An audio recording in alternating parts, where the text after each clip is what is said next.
After getting the platinums for most of the Uncharted series, it is time for the last and final one called The Lost Legacy. It is the shortest of the 5, but still a great experience. I'm going to break down this journey into 3 steps. Step 1 is to beat the game on crushing and grabbing every collectible. Step 2 is to get the remaining combat trophies. And step 3 is to go for the Way of the Warrior trophy, which I will explain later. Also, let me know down in the comments what other games you would like to see me platinum. And with that being said, let's begin this journey. In this game, we follow Chloe, and she is currently looking through some items to buy and interacts with a little girl named Minu. She notices a truck drive by and plans to hitch a ride in the trunk. Minu tries to prevent her from sneaking onto the truck, but Chloe says she has to and promises to return and get her some pizza. Chloe hops on the back of the truck and gets a message from her partner about where to meet. On the way there, we get stopped by some soldiers and are patted down for any weapons. The lieutenant asks us where we live, but he gets radioed by his boss and lets us go on our way. We reach the meeting place but get a message to abort, and that is when the soldiers from earlier find us. Chloe decides to fight them but is quickly outnumbered, and that is when our partner shows up, which is Nadine from Uncharted 4.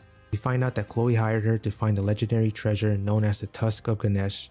While hunting the tusk, we find out that someone else is looking for it and named Asav, who has a prior history with Nadine. We plan on breaking into his office as he has an item to help track the tusk. Making our way, I grabbed my first trophy for collecting 5 treasures. We reach his office and find the disc where we were looking for, but that is when we are caught by Asav.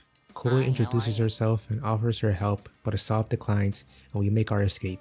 As we are leaving the city, I grab a trophy for performing 10 combo takedowns and for using every zipline. We make our escape through the water and hop on a boat heading to the tusk. Chloe is trying to figure out how the disc works, and after a few attempts it unlocks and gives us a map of where the treasure might be. They reach land and see the tower they must get to, but notice that Asav is already here. Making our way to the tower, I go for a trophy for defeating 5 enemies that take a damage from a pistol, assault rifle, and melee, and also take 5 pictures. We see that we are near the tower, and I drive off the cliff to earn another trophy. I grab my first token and also go for the Tarzana trophy, where I must get 5 grapple swings in a row without touching the ground. Snag 2 more trophies, one for defeating an enemy with the last bullet in my handgun clip, and for breaking and re-entering stealth. In Lost Legacy, there's a new mechanic where you can lockpick boxes, and I grab a trophy for opening one with enemies nearby, and another for opening 5. The next trophy was for collecting all tokens and grabbing the Queen's Ruby, which lights up when close to treasure. In this next section, I must make it through without being seen, and once I reach the door, the trophy will pop up. Picked up another trophy for defeating 30 enemies with gold weapons. After solving one of 3 waterfalls, Chloe opens up about her childhood and how her father was obsessed with the treasure that they are looking for, and Nadine explains that she obtained Shoreline from her dad as it was a family business. They see their next destination and solve the second waterfall. Chloe tells Nadine that her father spent night and day looking for the tusk and wasted a lot of money. Nadine asks what happened, and Chloe says that she doesn't know as he sent her and her mom away to Australia. Making our way to the final waterfall, I go for the Flawless Gauntlet trophy, where I must get through 3 axe trials without resetting. The one on the screen is the final one and it is the longest of the 3, but thankfully I made it through. We solve the final waterfall and decide to ask Nadine why she wants Shoreline back after the events of Uncharted 4, and she says because she lost it on her watch. Nadine then asks Chloe what the thing is that she is playing with and says that it is her stress toy that arrived after she moved to Australia. The next trophy I went for was Best Driver in the Business, where I had to drive from point A to point B and back in under 3 minutes, and it took me a few tries. While going for this trophy, I got another for getting 30 seconds of total airtime with a car, and finally made it within 3 minutes. We open the door and head inside, noticing an entrance on the top of the statue. Chloe is in disbelief that she is so close to the tusk, and Nadine tells her to take a picture to send to her father, but it is too late as he is dead, and continue forward. Heading there, I grabbed my 35th treasure and solved the shadow puzzle in under 10 moves. We place the disc in the mechanism and the floor beneath us starts to rise and the ceiling starts to open. This is when we find out that the tusk was never here and the floor starts to break down and must escape quickly. The both of us reach the surface and continue our quest to find the tusk. I took a swim in this pool of water to get the Marco Polo running gag trophy. Afterward, we encountered Asav and he takes back the disc we stole and have our first fight with him. Round 1, fight! He takes down Nadine quickly and grabs us by her throat, but Nadine comes in from behind, and as we try to sneak up on him, he manages to defeat both of us with ease by tossing us through a wall and knocking Chloe out. We get back up and march forward. Both of them see that Asav is ahead of them and find out that his expert is none other than Sam Drake. This is when Chloe comes clean to Nadine and Sam is on their side as he was doing recon for her but went missing. Nadine, upset, delivers a right hook to Chloe and leaves her behind as she takes the jeep.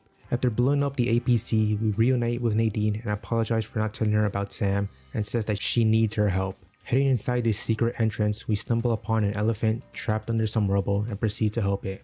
While on the elephant, Chloe explains that during her father's last expedition, bandits raided his camp and his body was found weeks later, and the only thing she has left from him is the stress toy. They reach the hidden city and find the altar of the tusk. Nadine notices these strange pieces almost resemble the item that Chloe is carrying, and we get an emotional cutscene.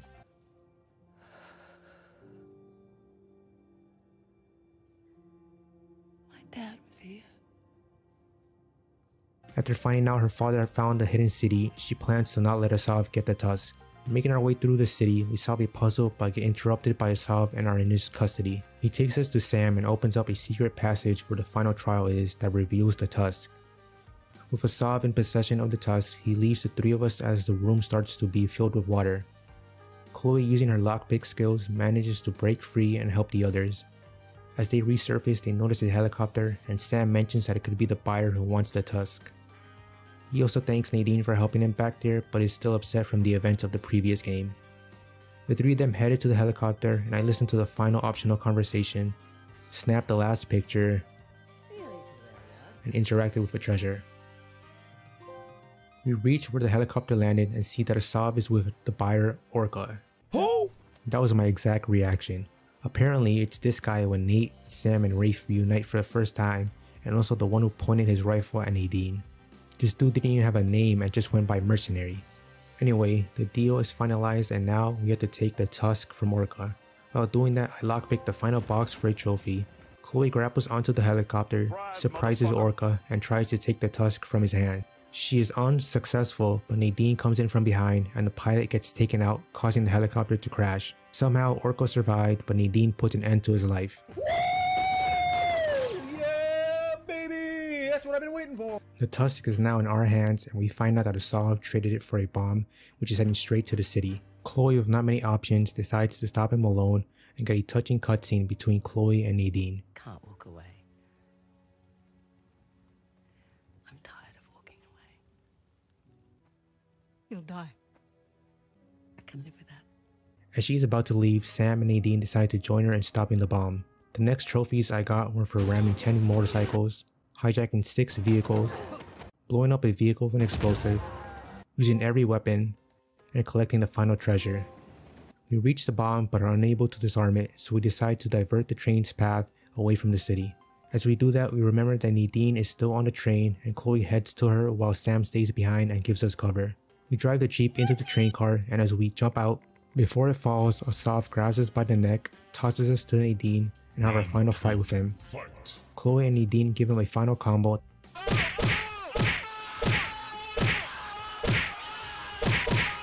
that causes the bomb to fall on his leg. Both of them jump off the train as it falls off the bridge and explodes, killing Asav. Sam comes to our rescue and helps us climb up. The three of them appreciate the view and that they saved the lives of thousands. Chloe and Nadine decide to donate the tusk to the Ministry of Culture instead of selling it, and Sam can't believe it as the credits show. During the credits, they show us keeping our promise to Mino of returning and eating some pizza. After the credits, I get the trophy for beating the game on Crushing and for completing the game. With the story completed, it is time to tackle the remaining trophies left. The first one is defeating 15 enemies in a row while in stealth, and for 10 stealth takedowns on armored enemies. Next, I had to destroy the helicopter and not defeat anyone in the helicopter fight. I jumped into some water and grabbed a bunch of different combat trophies. For this next trophy, I had to defeat enemies with a vehicle, assault rifle, melee, and grenade within 20 seconds. Next was to defeat 4 enemies with a vehicle in 20 seconds.